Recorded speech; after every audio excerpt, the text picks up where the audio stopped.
Quit India ಚಳುವಳಿಯ ಕತೆ ಭಾರತ ಬಿಟ್ಟು ತೊಲಗಿ 1942ನೇ ಇಸವಿ. ಎರಡನೇ ಮಹಾಯುದ್ಧ ನಡೆಯುತ್ತಿತ್ತು. ಬ್ರಿಟಿಷರು ಭಾರತೀಯರನ್ನು ಕೇಳದೆ ಭಾರತವನ್ನು ಯುದ್ಧಕ್ಕೆ ಎಳೆದಿದ್ದರು. ದೇಶದಾದ್ಯಂತ ಜನರಲ್ಲಿ ಆಕ್ರೋಶ, ಬೇಸರ, ಹತಾಶೆ. ಆಗ ಮುಂಬೈನ ಗೋವಾಲಿಯಾ ಟ್ಯಾಂಕ್ ಮೈದಾನದಲ್ಲಿ ಆಗಸ್ಟ್ 8ರ ರಾತ್ರಿ ಅಖಿಲ ಭಾರತ ಕಾಂಗ್ರೆಸ್ ಸಮಿತಿ ಸಭೆ ಸೇರಿತು. ಗಾಂಧೀಜಿಯವರ ಕರೆ. ಮಹಾತ್ಮ ಗಾಂಧೀಜಿ ಎದ್ದು ನಿಂತು ಹೇಳಿದರು, ನಾನು ಸ್ವಾತಂತ್ರ್ಯಕ್ಕಿಂತ ಕಡಿಮೆ ಯಾವುದಕ್ಕೂ ಒಪ್ಪುವುದಿಲ್ಲ. ನಾವು ಮಾಡೋಣ ಇಲ್ಲವೇ ಸಾಯೋಣ, ಡ್ಯೂ ವಾರ್ ಡೇ ಎಂಬ ಮಂತ್ರವನ್ನು ನಾನು ನಿಮಗೆ ನೀಡುತ್ತಿದ್ದೇನೆ. ಮರುದಿನ ಬೆಳಿಗ್ಗೆ ಆಗಸ್ಟ್ 9, 1942 ಸರ್ಕಾರ ಮೊದಲೇ ಸಿದ್ಧವಾಗಿತ್ತು.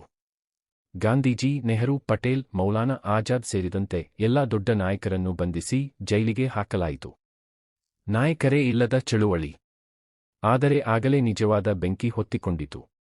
ನಾಯಕರಿಲ್ಲದ ಜನರ ಹೋರಾಟ. ನಾಯಕರು ಜೈಲಿನಲ್ಲಿದ್ದಾರೆ ಎಂಬ ಸುದ್ದಿ ದೇಶದ ಮೂಲೆ ಮೂಲೆಗೆ ಬೆಂಕಿಯಂತೆ ಹರಡಿತು.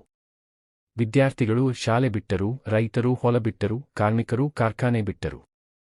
ಅವರು ಬ್ರಿಟಿಷ್ ಕಚೇರಿಗಳಿಗೆ ಬೆಂಕಿ ಹಚ್ಚಿದರು, ರೈಲು ಹಳಿಗಳನ್ನು ಕಿತ್ತು ಹಾಕಿದರು, ಟೆಲಿಗ್ರಾಫ್ ತಂತಿಗಳನ್ನು ಕತ್ತರಿಸಿದರು. ಬ್ರಿಟಿಷರಿಗೆ ಭಾರತದಲ್ಲಿ ಆಡಳಿತ ನಡೆಸುವುದೇ ಕಷ್ಟವಾಯಿತು. ಈ ಸಮಯದಲ್ಲಿ ಬಿಹಾರ, ಉತ್ತರ ಪ್ರದೇಶ, ಮಹಾರಾಷ್ಟ್ರದಲ್ಲಿ ಅನೇಕ ಕಡೆ ಬ್ರಿಟಿಷ್ ಆಡಳಿತವೇ ಇಲ್ಲದಂತಾಗಿ ಜನರೇ ಸ್ವಂತ ಸರ್ಕಾರಗಳನ್ನು ಸ್ಥಾಪಿಸಿದರು.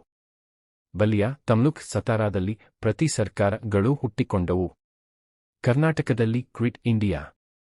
ಈ ಚಳುವಳಿಯಲ್ಲಿ ಕರ್ನಾಟಕವು ಹಿಂದೆ ಉಳಿಯಲಿಲ್ಲ. 1. ಶಿವಪುರದ ಧ್ವಜ ಸತ್ಯಾಗ್ರಹ. ಮಂಡ್ಯ ಜಿಲ್ಲೆಯ ಮಳವಳ್ಳಿ ತಾಲೂಕಿನ ಶಿವಪುರದಲ್ಲಿ ಜನರು ಬ್ರಿಟಿಷರ ನಿಷೇಧವನ್ನು ಲೆಕ್ಕಿಸದೆ ರಾಷ್ಟ್ರಧ್ವಜ ಹಾರಿಸಲು ಹೊರಟರು. ಪೊಲೀಸರು ಗುಂಡು ಹಾರಿಸಿದರು. ಅನೇಕರು ಹುತಾತ್ಮರಾದರು.